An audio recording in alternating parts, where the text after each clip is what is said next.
The differences between League of Legends and Dota 2. League of Legends and Dota 2 are totally different. Now this statement may seem to have no merit, as both games have large similarities. So what do they both have in common? Well, both games have lanes, jungles, fog of war, a large selection of champions to choose from, creeps, last hits, towers, a main base to which they must destroy, limited item choices, and limited abilities. Apart from, Invoker. However, the same can be said about a lot of other genres.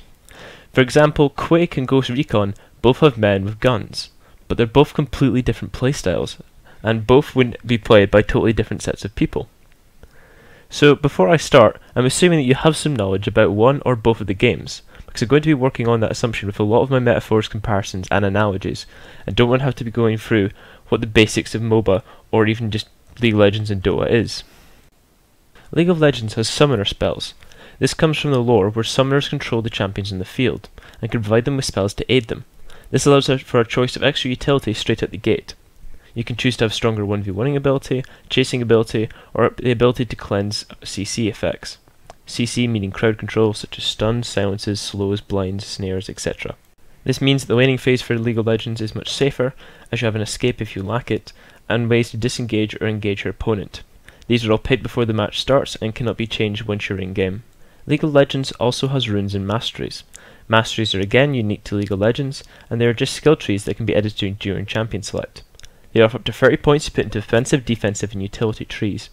These can all be unlocked by your summoner level, which is basically just a typical leveling system in the client as a measure of your skill. Your summoner level is mainly just used to limit when you can enter the rank ladder. In League of Legends, runes are in-game buffs purchasable with the in-game currency. They are placed into a rune page and give stats while you're playing. These range from attack damage to scaling mana regen to less time spent dead. This allows for specialization in roles, a greater difference between older and newer players, as well as specific item builds becoming effective. Or cheese strats, like a 14% chance to crit at level 1. Runes in Dota 2 are buffs, but they're buffs that spawn at 2 points down the river at set times and grant a range of powerful effects. They are invisibility, illusions, regeneration, double damage, and haste, most of which are pretty self-explanatory.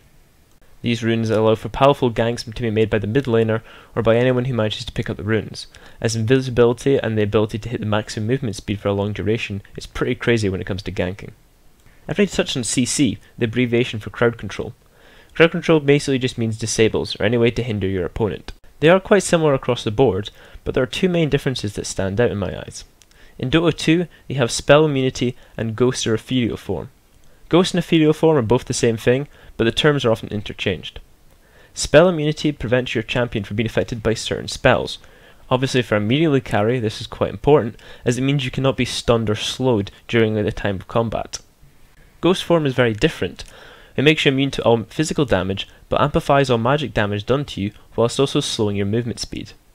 Also, Dota 2 has certain abilities that go through spell immunity and ghost form, but they are generally ultimate abilities and very few certain item effects. Recalling on League of Legends is the ability to channel for 8 seconds then return to base for free. Taking any damage or being stunned or silenced will interrupt this.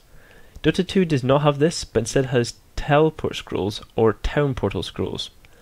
TP scrolls can only be interrupted by being stunned, however silences and damage do not prevent them, and you have to buy them from the store.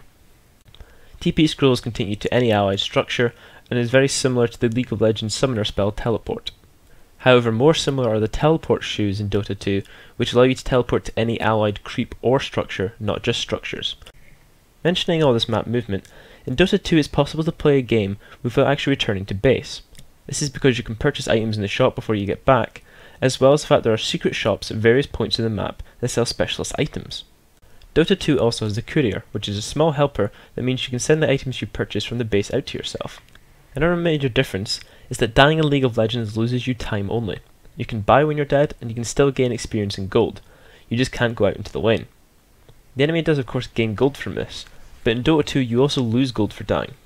This amount varies depending on how many last hits you've had, as well as the passive gold generated and how much you had sitting when you were killed.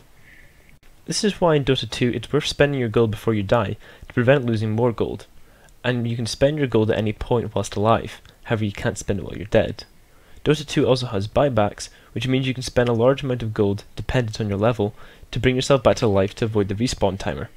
This is obviously useful in extreme circumstances. Also, to gain an assist in League of Legends, you have to do damage or crowd control the enemy, whilst in Dota 2 you just have to be in the vicinity of their death, regardless of your contribution. So in League and Dota 2, there is the jungle. In League it is extremely common to have a jungler every game, leaving the lanes as 1-1-2 or 2-1-1, depending on why the matchups are going. In Dota 2, it's not as common because of the current meta. So lanes are usually 3-1-1 or 1-1-3. The try lane usually trying to prevent the other team's hypercarry from farming, because nobody wants a faceless void that's got fed. A safe lane is called that because it means the hypercarry doesn't need to extend past the river to farm, so it prevents exposing them to ganks so they can continue farming. The jungle in League of Legends is also set, while the jungle in Dota 2 varies, with all camps having different variations of possible spawns. The jungle creeps in Dota 2 also cannot spawn if something is within a certain spawn radius of them. The spawn times in Dota 2 are also at the same time each game, whilst in League of Legends each camp spawns after a certain time, but does not start to spawn until after they've been killed. This means in Dota 2 it's possible to stack them by aggroing them out their spawn point, and at the respawn time, new creeps will spawn. The power of the creeps in Dota 2 is also much higher, limiting the amount of champions that can fight them earlier on. Finally, in Dota 2 there is no dragon like there would be in League of Legends. The replacement are ancients, which are larger creatures, which are much stronger and give a larger gold advantage in XP boost than most jungle creeps do, and some of them also have magic immunity, which means they can do high damage and are extremely difficult to farm earlier on, due to the fact you cannot use spells on them. In League of Legends there are bushes. Yes, bushes, not brushes. For some reason they keep calling the brush. I don't know why. This is a brush. This is a bush. This is a League of Legends bush. Why is it a brush? I don't know. Anyway. Whilst you're in a bush, you're unseen to any enemy outside the bush, unless you attack from the bush revealing yourself, or unless the enemy has some sort of vision inside the bush. This also allows you to juke, as you can enter in and hide from your opponent, or use the temporary line of sight disability to run around a corner and avoid your opponent. In Dota 2, however, the map is more complicated. Line of sight works the same, but the map is not as rigidly set as League of Legends, with the trees in Dota 2 able to be completely destroyed, allowing new paths to be carved through them with AoE spells or certain items. Champions' blinks can also blink to small holes in the tree line, and because there are lots of small paths intertwining in the trees, it allows for more complicated jukes and kiting to be done. I touch on line of sight briefly to mention that Dota 2 has some interesting interactions with it. There are higher parts of the map in Dota 2 which give more vision and lower parts which give less. Attacking up a hill causes a miss chance. In League there are very few parts that are raised in the map, and this mechanic also doesn't exist because of the lack of raised parts of the map. This also means that some champions can hide in cliffs in Dota 2 and catch out people who cannot see them. Also, if you're attacking somebody and they move up a hill, your champion will not follow them up the hill because they've lost the line of sight, just like what would happen if somebody turned a corner. So the next few sections are all going to be about the laning part, because the laning of each MOBA game is very important. Firstly, the main playstyle of laning is different. This comes from the fact that Dota 2 and League of Legends champions are also built differently. The original 40 champions of League of Legends are the most similar to Dota 2 champions in their design, as they don't necessarily have synergizing abilities. The best example of a kit in Dota 2 that doesn't necessarily synergize is Lich. He has a damage AoE nuke slow, an armor buff, an ability that kills creeps for mana, and a high damage RNG ultimate that bounces off multiple targets. Now none of those abilities really synergize the others. Sure, you can Q, then get mana back, and then use your ultimate, but that's about as advanced as it gets. In League of Legends, most champions have some sort of synergizing skill set that lets them perform certain tasks, while in Dota 2, champions are often given a large set of abilities which let them perform a myriad of tasks and then let the player decide how to use them. In fact, champions with synergizing abilities are often the most powerful in Dota 2 if they're allowed to do their job. I'm looking at you, Magnus. So possibly the thing that people pick up on the most in League of Legends and Dota is the difference between laning with spamming, harassing and denying. People often say League of Legends is about spamming, and the reason for that is because League of Legends doesn't have denying. In Dota 2 you can deny creeps to prevent the enemy from getting gold from them, as well as reducing the experience they gain. This reduction is different from ranged and melee heroes, with it being more severe for ranged heroes. This means that you can control your lane as well as besting your opponent on how much gold they can gain. However, in League of Legends this isn't the case, so how do you best your opponent? You must harass them, whittle them down, and then go in for the kill. This means that League of Legends champions have to be built as independent entities. This can be noted on a lot of champions who have a specific spell that isn't special compared to the rest of their kit. It's just a damaging spell for low cost. In Dota 2, however, this isn't the case. Most spells have much higher damage and mana costs, so when a spell is used, it's generally to go in for a kill. Champions with harasser abilities are often assigned to the support role, while it's the opposite in League of Legends, with powerful non-spam built abilities being the sign of a good support champion. On the topic of denying, you can also deny your allies and your turrets in Dota 2. However, this is a lot more difficult as they have to be an extremely low level of health to do so. So is that the only reason laning is different? Mana costs? No, not really. In League of Legends, the average base health is about 450. In Dota 2 it's the same. At level 18, the highest is 2381 on Nunu, and the lowest is 1600. In Dota 2, at level 25, the highest without any points in stats is 2696 in Centaur, and the lowest is 1489 on Weaver. Wait, level 25 and 18?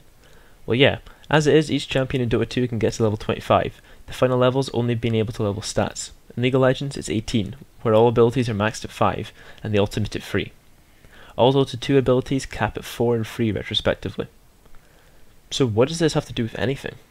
It means Dota 2 abilities scale quicker and their health doesn't. This means at level 5, Brand's highest damaging ability does 255, or 320 if the opponent's been hit by another one of his abilities first. To get a level 5 Pillar of Flame, however, requires Brand to be level 9. A level 4 Pudge Hook does 360 damage and requires Pudge to be level 7. So it does 40% more base damage when the opponent has an estimated 20% less HP. If we were to say a League of Legends champion has 800 HP, the Dota 2 champion would have 640, meaning a Pudge Hook would do more than half the champion's HP, whilst Pillar of Flame would only do about 30%. This example isn't perfect, but it sets the tone. League laning is about harassing and then going for a kill, maybe calling in the jungler to help finish them off, or getting them low enough so they're forced to recall or burn a summoner spell. Dota 2 is about going all in or nothing. Both games currently push for lots of mana and health regen early on, as well as regenerative items. This is to keep your champion alive for the longest time possible in lane to maximise farm and experience gain. No point giving your champion early damage if you have to go back to base twice as much and lose that advantage. Both games have ways to either return to base or get back into lane quickly. However, in League of Legends, aggression is favoured over Chinese gold farming. So in general, most regen items in League are quite weak, with Lifesteal or Spellvamp often being a good option for getting life back, as it synergizes with the aggressive playstyle. Early regen items only give about 1 HP or 1.2 HP a second, and all regen items in League of Legends are measured in 5 HP for 5 seconds. Whilst in Dota 2, the Ring of Health gives 5 HP per second and is easily purchasable in the first few minutes from the secret shop. You are also able to pass health pots and regen items over to people in Dota 2, whilst in League, all health pots and the like are character specific, and limited to 150 HP over 10 seconds. Health pots in Dota 2 also return a lot more health, at 400 HP at 40 a second, but if the hero takes damage during this time, then the pot deactivates. Tangos, however, consume a tree and give 90 HP over 10 seconds, no matter what damage is done to the hero. This actually covers a large part of the problem with the old Season 3 League of Legends meta, because resistances such as armor and magic resistance were nerfed and health was buffed, so health became the new meta, especially as Warmog's armor was remade to be a much more effective item on initial purchase, giving 1000 flat HP, as well as a 2% maximum HP per second stat. Obviously this just about broke the game. If the whole laning phase is about poking, and if teamfights in League of Legends are generally more about some back and forth before being initiated on, then how could such an item be balanced? So before I go into the items in League of Legends and Dota, I want to talk about stats in general. Dota 2 uses strength, agility, and intelligence as main attributes. They also have primary attributes, meaning that when you gain points in each of these primary attributes, you also gain 1 attack damage, as well as the other benefits that these attributes normally give. Every point in strength increases maximum health by 19 and health regeneration by 0.03 HP per second. Every 7 points in agility increases a hero's armor, and 1 attack speed for each point. Every point in intelligence increases a hero's maximum mana by 13 and mana regeneration by 0.04 mana per second. These attributes obviously allow for more variation in Dota 2 items, as you can increase specific stats or general stats altogether. This brings us to the next point, item actives. Every time I play Dota 2, I end up with at least 2 item actives. There are dozens of item actives, and it's possible to buy enough items to keep someone heavily CC'd for almost half a minute. Half a minute? Don't believe me? Scythe of Vice, Ethereal Blade, Abyssal Blade, Refresher's Orb, Eul's Scepter of Divinity. That will keep someone in place for almost 30 seconds. Sure, these items are all extremely expensive, but in League of Legends, that sort of CC is just not available from items. The most extreme example comes from the slow of Randuin's Omen. Maybe Blade the Ruined King on a single target. But apart from that, Bilgewater Cutlass, Hextech Gunblade, Shard of True Ice, Entropy and Twin Shadows are about as in-depth as it gets with slows. And that's all it is, you only really get slows. In League of Legends, item actives are especially niche, with 2 actives generally being the most any one champion can have and be successful with. However, having 6 items with item effects in Dota 2 is perfectly possible and viable. Dota 2 items offer invisibility, 10-second spell immunity, teleportation, and even the ability to blink 1,200 units. League of Legends, however, does have items called elixirs, which are consumables that give a short buff for 3 minutes. Elixir Fortitude gives health and damage, and the Elixir Brilliance gives ability power and cooldown reduction. Dota 2 also has Smoke and Dust. Smoke making the entire team invisible until they get within vision range of a tower or attack out of smoke. Dust reveals all stealth units within an area and continues to reveal them for a certain period of time. Now this is a large one. In Dota 2 you have mana, and only champions like Visage and Husker have other resources to consider. In League of Legends, however, you have mana, cooldowns, Fury, Dragon's Fury, Energy, Iron Man, Health, and Ferocity, all as resource systems. Cooldowns only may sound like a dumb system, but because they often much longer cooldowns, it requires better use of the moves available to that champion. Cooldown reduction is also an attainable stat in League of Legends, meaning you can decrease all spell cooldowns by up to 40%. This means that champions without mana, but with cooldowns, will buy different items from near identical characters due to their differing resources. Fury was introduced on Renekton, and means that auto attacks or certain abilities allowed you to build your Fury, then cast a stronger version of any of your spells with an added benefit. These abilities share cooldowns to prevent double casting, and this resource goes up to 100, costing 50 to use an empowered ability. Dragon's Fury is the resource Shyvana uses, and it ties in with her ultimate. Her ultimate is cast when she has fueled Dragon's Fury, and once she is in her dragon's form, she has to continue to auto attack to extend the duration. Once it runs out, she must then increase her Fury up to 100 before being able to cast her ultimate again. Energy was introduced on Akali, and is used by Shen, Kennen, Zed, and Lee Sin. This resource is limited to 200, and constantly regenerates at 10 energy per second. Spells cost energy to cast, and all energy champions can regain energy with certain abilities in some way. This gives ninjas powerful laning and 1v1ing abilities, but poor prolonged fighting as the resource pool is small. Health just means you use your own health bar to cast spells, seen on tanky champions with high regen or spell vamp, i.e. Vlad, Dr. Mundo and Zac. Mordekaiser also uses health to cast spells, but he also has the Iron Man resource as his passive. Every spell that hits an opponent gives him a temporary shield, an effective second health. Finally, Ferocity was introduced on Rengar, and allows you to gain access to empowered abilities after every successful 5 ability hits. However, you can double cast as it doesn't share cooldowns the original spell.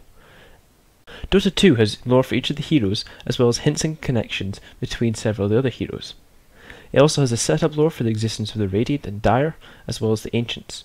There has been some tie-ins with the lore, like the Shopkeeper comic and the events at Halloween and Christmas, but most of the time there's very little interaction to do with the lore and the way the game is actually played. League of Legends recently released the Freljord patch, where several champions had their lore rewritten to better fit them into the League universe and tie them in better with other characters and events. There are factions, character relationships, conspiracies, and the lore for League of Legends has been put down as something Riot wants to improve in the future. There was also the Ionia vs Noxus match of 2010, which was played by actual players to decide the lore's direction. The lore has also created Diana, a champion built not out of skill ideas or a cool character concept, but the idea of the lore including someone being cast to the Solari and worshipping the moon instead. This is reflected heavily in her design and how she comes across in her voiceovers. Some characters also have certain interactions. They can have buffs and taunts changed, and examples of this are Volibear and Zilean, Rengar and Kha'Zix, Lysandra, Ashe and Sejuani. Dota 2 however also has specific insults and comments made after certain champions are killed by another, an example being Tidehunter and Kunkka. Whilst mentioning the lore, it seems relevant to mention how Valve have made a couple of events that change spawns and add a mechanic or two to create specific events for certain times of the year. However, they wish to keep the map as true to the original in Dota 1 as possible. Riot, however, have no such sentiment with Summoner's Rift, not being an exact copy of Dota as it is. They were quick to introduce a 3v3 map, and though initially unpopular in 2010, it's been remade as well as being published alongside Crystal Scar and the Howling Abyss. A 1v1 map is also in the works, meaning League of Legends will have 1v1, 3v3, 5v5 and Dominion, all with separate game modes on different maps with different lore attached to each. Dota 2 does, however, have a larger breadth of game options at the moment, and does promise to add in more custom queues, or at least it's promised it would be possible to add them. So now I've been over almost every aspect of how the games differ. I want to talk about how fights break out in each. This will all be based on competitive play because at lower levels fights can break out whenever and wherever in both games. In the laning phase, there are rarely kills made in Dota 2 without outside help from another lane or jungler. The rune spawn times are usually the mark of when ganks will happen, or start to happen, as the mid laner is likely to bottle the rune and then look to gank somewhere else. Roaming supports may also try to pick up kills throughout any game of Dota 2. League of Legends currently doesn't have this roaming dynamic. Instead, it has Dragon and Baron. Whilst the teams in Dota 2 may fight for Roshan, League of Legends players have both Dragon and Baron to fight for. This often brings team to a fight as Dragon spawns. It's much easier to kill than Baron, as well as giving global gold. Baron and Roshan are both the biggest, strongest creatures available to kill in League of Legends and Dota 2, but are not actually player controlled. In Dota 2, killing Roshan gives global gold and experience, as well as allowing the Aegis the Immortal to be picked up, which means that somebody will be revived at full HP once downed. In League of Legends, killing Baron gives a successful team a large amount of gold and experience, as well as the Baron buff. Anyone alive in the team gains increased AD and AP, as well as increased mana and health regen. So, to finish it off, I've got a bit of an odd difference now. Damage types. Both games have physical, magic, and true or pure damage. But Dota 2 has additional damage types called Composite, HP Removal, and Universal. HP Removal works by directly subtracting hit points from the affected unit. It ignores all damage reduction and affects units under magic immunity, and does normal damage against inferior units. HP Removal will also damage through invulnerability, with the exception of Invoker's EMP. Unlike all other damage types, HP Removal is not seen as damage by the game, so will not interrupt Healing Salve or trigger any on-damage effects such as Spiked Carapace. Composite damage, also known as mixed damage, is a physical damage that is also reduced by magic resistance. It is reduced by armor, magic resistance, and damage block, but goes through magic immunity. It does not affect ethereal units. Universal damage is very similar to magical damage. It is reduced by magic resistance and deals 40% more damage to ethereal units, but unlike magical damage, it goes through magic immunity. So that sums up every difference between Dota 2 and League of Legends. That took ages. Like seriously, I've been working on this video for almost a month now, and it's really just become a drain at the end. I'm glad it's out the way, and before we start, yeah, I'm aware I probably messed up something, or got something the slightly wrong name, called it something really dumb. I don't care an awful lot. This video was just meant to highlight as many relevant differences between League of Legends and Dota 2 as possible. So anything they share, or anything about meta or tactics I've not really got into, well, there's a reason I didn't get into it. I didn't find it that relevant. I was just trying to highlight the differences, because people often go on about how one game is better than the other, or how, oh, they're all just the same really. And when you list it out like this, there's so much that's different about them. I'm currently working on some writing at the moment, and though I do have other videos planned, I'm not currently sure which one I'll finish first. Obviously this video took a lot longer than expected, but if you did like this video, please like that silly thumbs up button down there, and subscribe to make me feel warm inside. And if you'll excuse me, I kinda need to go fail to get Platinum in League, and then go feed a Phantom Lancer somewhere. Anyway, I'll catch you guys later.